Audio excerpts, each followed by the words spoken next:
Sabrina 2000s comic, issue 34. The story starts out with Salem wanting to surf at the beach, and Sabrina tells him to go without her because she has to do more research for a report on life in the sea.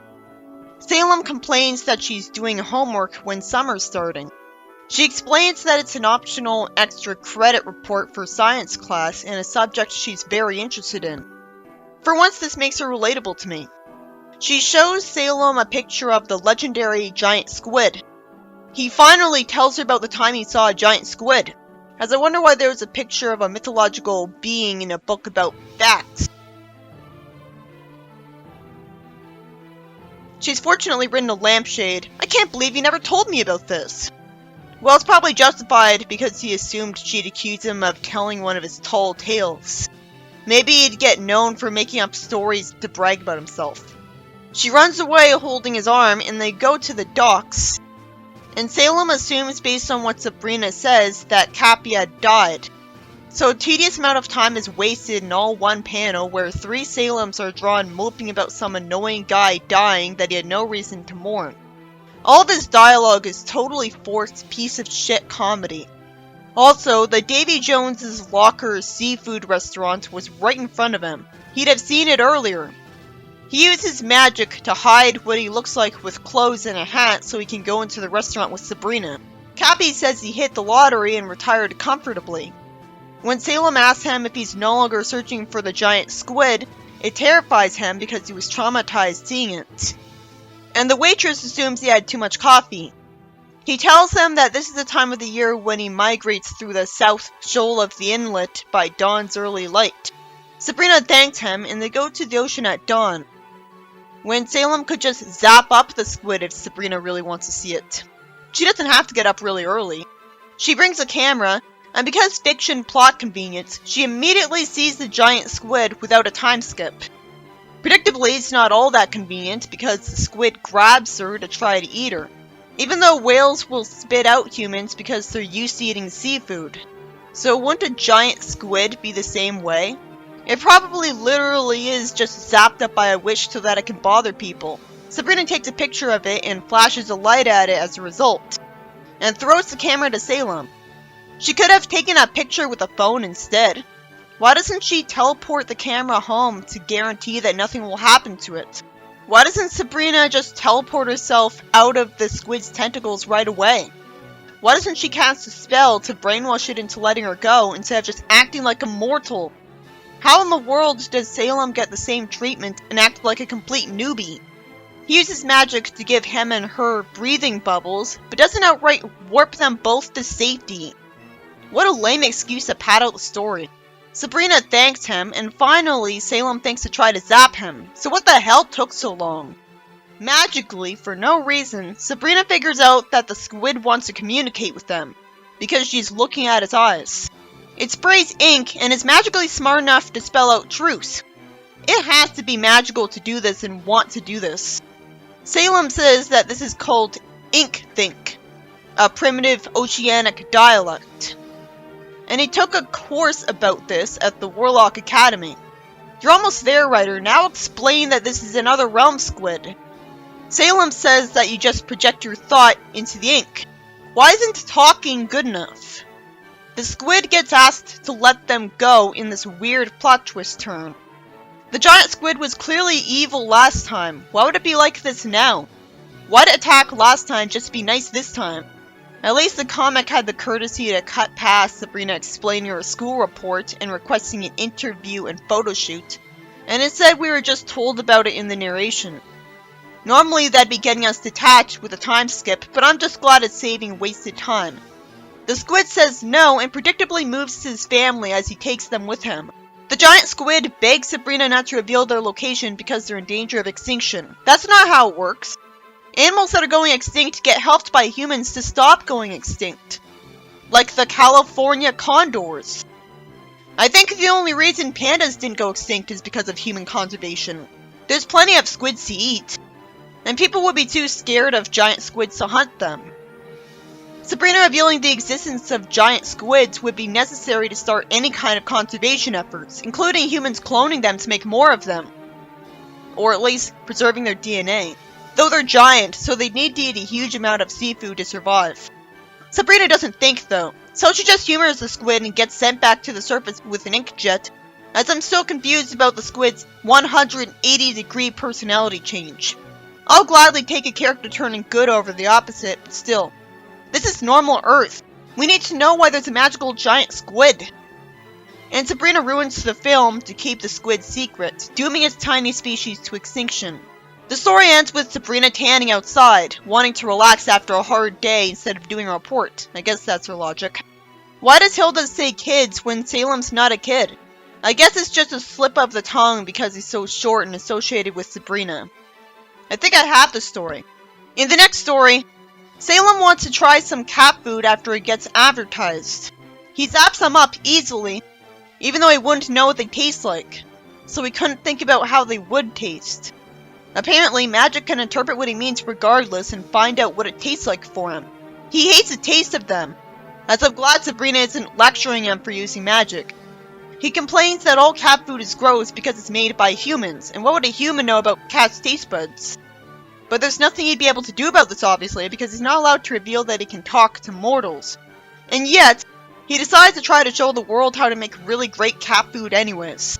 Somehow, Sabrina doesn't immediately tell him why he can't, and instead the story cuts to people getting all hyped about Chef Salem's cat food. I can understand him zapping it up to make it alone, but he'd need to meet with someone to get it sold on store shelves. He'd have to zap up a person or brainwash a person into pretending to be him for that person. Or he could just brainwash people into deciding to stock it on store shelves, but then we should have been told that. Or are we expected to believe he just called the store saying he made some cat food and they tested it and started selling it without meeting him? I have the story. Sabrina assumes this will lead to trouble, so she approaches Salem in his room where he says that a representative from a top food distributor is going to get his cat food into all the stores, and is coming to meet him. Somehow, only just now does he realize that since he's a talking cat, he can't meet up with the representative himself. If he was ridden with a brain, he would have asked one of the humans right here to pretend to be him. But instead, he somehow thinks he'd be allowed to turn himself back into a human, even for a short time, when Zelda literally says the Witches' Council turned you into a cat, and its spells are impossible to reverse. She shouldn't need to tell him this. He'd already know. I like that it is called that, though. He completely ignores her, though, and turns into a human instead of asking Zelda to shapeshift into a man to pretend to be him, or zapping up a guy to claim he's him. He shouldn't be written to fail at this plan. It's not a bad thing that he wants to be productive to the world by selling cat food. So the representative lady notices he has a tail, and he gradually turns back into a cat. But no one would think he'd be able to turn into a human at all. He turns back into a cat and scares her into running away because she assumes he's a werewolf. Sabrina tells Salem that the truth is that most cats are very happy with their regular cat food. I'm supposed to immediately take her word for it? Sabrina's reminding the audience that in real life most cats would like the taste of cat food. And that would have to be true or they wouldn't eat it. If that's true, Salem would have known that already. And he could have still started making his own cat food, but for selfish reasons. The story ends with him chasing a mouse, saying that his next product will be a better tasting mouse. He'd have to do scientific research into what would make it tastier and cast spells on mice to find that out.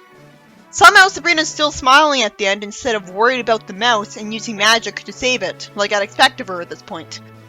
Just because it's the end. The next story starts with Sabrina protecting Harvey from the bully riding by him on a scooter while Harvey's using a metal detector and headphones. Not that she uses magic to do it. Also, it's the same damn bully we've seen a dozen times, and yet it's another Sabrina story that's on the beach where Harvey's bothered by a tough guy. And another story with a metal detector in it. Sabrina tells him to watch where he's going, and his comeback has nothing to do with anything. The bully makes fun of Harvey for trying to find rusty bottle caps and old soda cans because they're not valuable, even though technically they could still make him money if he took them to the right place.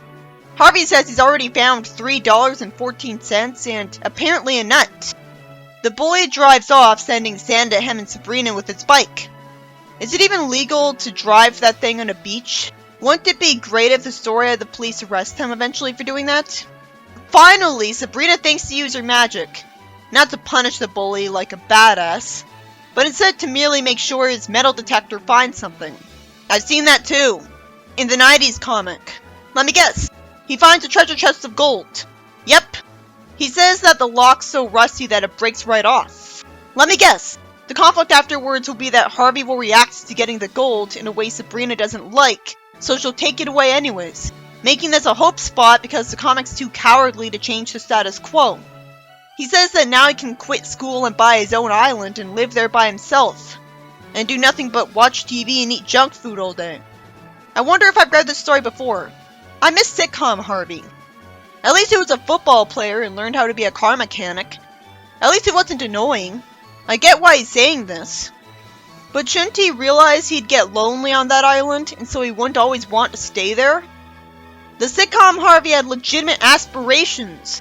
Sabrina, rather than erasing his memory or magically changing his mind so that he'd want to donate it to charity instead as the obvious idea, tries to tell him a far-fetched lie that the pirates who buried the treasure might come looking for it. Even though even a dumbass like Harvey should know that this kind of thing hasn't happened for centuries. Harvey at least thinks that's ridiculous, and is smart enough to plan on reburying the chest so that he can dig it up again when no one's around. Sabrina doesn't want Harvey to use the treasure to mess up his life. If the writer cared about guaranteeing that you'd be on Sabrina's side, he'd have her explain why she thinks this would mess up his life. We weren't told that he had legitimate career aspirations, and so there'd be lost potential. To most people, getting rich and not having to work anymore sounds like the exact opposite of a messed up life. It's not like he's gonna go to jail. I guess we're supposed to assume she thinks this for the obvious reason that he won't be productive without a job and she'd never see him again, and he might end up fat. Sabrina didn't think this through for a second if she was actually surprised at Harvey's reaction, but at least this means it feels like an actual Sabrina story. Until she mentions the spooky jar. I always get pissed off when she thinks she needs to use spooky. She just made the treasure chest appear with her own magic. I'm pretty sure she can imagine him forgetting about the chest and the chest disappearing. Spooky seems to be just an excuse to pad the story out. At least the comic had the mercy to not show Sabrina asking for Spooky's help to pad things out. That night, Harvey thanks her for helping him dig, blissfully unaware that she's gonna betray him.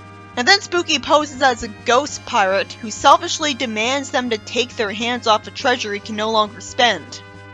And he gives Harvey a gold coin and tells him not to tell anyone where he got it. I'm surprised that Sabrina had that level of mercy at this point. Also, it doesn't even look like he's holding the gold coin anymore in this panel, where Sabrina says good job to Spooky right behind him and thanks him. He'd hear that. Yep, this was definitely not worth it. Why couldn't Sabrina have summoned the pirate ghost herself by pointing, and then pointed again to make him vanish afterwards? The story ends with a bully getting sand sent at him by Harvey's new detecto-mobile, which he used the money from a single gold coin to pay for. Good, Sabrina's happy for him. I think that even if it's not realistic for one gold coin to be worth this much, or the mobile to be this cheap, it's an acceptable break from reality because this isn't exactly like Earth anyways. The idea that gold is worth more on a planet with a slightly different history wouldn't be too hard to believe.